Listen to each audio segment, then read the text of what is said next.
ನಾಳೆ ಬೆಳಿಗ್ಗೆ 10 ಗಂಟೆಗೆ ಒಂದು ಊಟದ ಆರ್ಡರ್ ಇತ್ತು. ತುಂಬಾ ಬೇಗ ಎದ್ದು ಮಾಡ್ಬೇಕಲ್ಲ, ಅದಕ್ಕೆ ಹಿಂದಿನ ದಿನ ಸ್ವಲ್ಪ ತರಕಾರಿ ಹೆಚ್ಕೊಂಡು ಸೊಪ್ಪೆಲ್ಲ ಸೋಸಿಟ್ಕೊಂತಿದ್ದೆ. ಅಡುಗೆ ಮಾಡೋದು ಬೇಗ ಆಗತ್ತೆ ಅಂತ. ಹಾಗೆ 30 ಕಾಯಿ ಹೋಳಿಗೆ ಹೇಳಿದ್ರು, ಅದನ್ನು ಕೂಡ ರೆಡಿ ಮಾಡ್ತಾ ಇದ್ದೀನಿ. ಹಾಗೆ ನೀವು ಕೇಳ್ತಾ ಇದ್ರಿ ಹೋಳಿಗೆ ಯಾವ ಸೈಜಲ್ಲಿ ಇರುತ್ತೆ ಅಂತ. ಮೀಡಿಯಂ ಸೈಜಲ್ಲಿ ಇರುತ್ತೆ ನೋಡಿ. ಇದೆಲ್ಲ ಮುಗಿಸಿ ಸಂಜೆ ಅನ್ನೋಷ್ಟರಲ್ಲಿ ಸ್ವಲ್ಪ ಗಾರ್ಡನ್ ಎಲ್ಲ ಕ್ಲೀನ್ ಮಾಡೋದಿತ್ತು.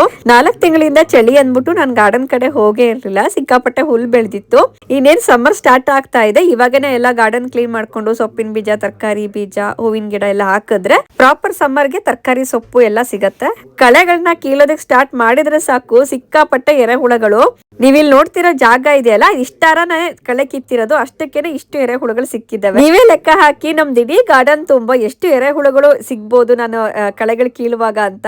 ಮಣ್ಣು ಹಸಿ ಇರೋದ್ರಿಂದ ಹುಲ್ಲು ಕೀಳುವಾಗ ಮಣ್ಣು ಸಮೇತನೇ ಬರ್ತಾ ಇತ್ತು. ಕಿತ್ತಿರೋ ಹುಲ್ಲು ಅಷ್ಟುನು ಒಂದ್ ಕಡೆ ಹರಡಿದೀವಿ. ಅವಾಗ ಮಣ್ಣು ಹುಲ್ಲು ಸಪರೇಟ್ ಆಗತ್ತೆ, ಹೊರಗಡೆ ಡಸ್ಟ್ಬಿನ್ ಹತ್ರ ಇಡ್ಬೋದು. ವಾರದಲ್ಲಿ ಒಂದ್ ದಿನ ಗಾರ್ಡನ್ ವೇಸ್ಟ್ ನ ಸಪರೇಟ್ ಆಗಿ ಬಂದು ತಗೊಂಡ್ ಹೋಗ್ತಾರೆ. ಸದ್ಯಕ್ಕೆ ಕಾಲ್ ಭಾಗ ಗಾರ್ಡನ್ ಕ್ಲೀನ್ ಆಗಿದೆ. ಮತ್ತೆ ಸಿಗೋಣ.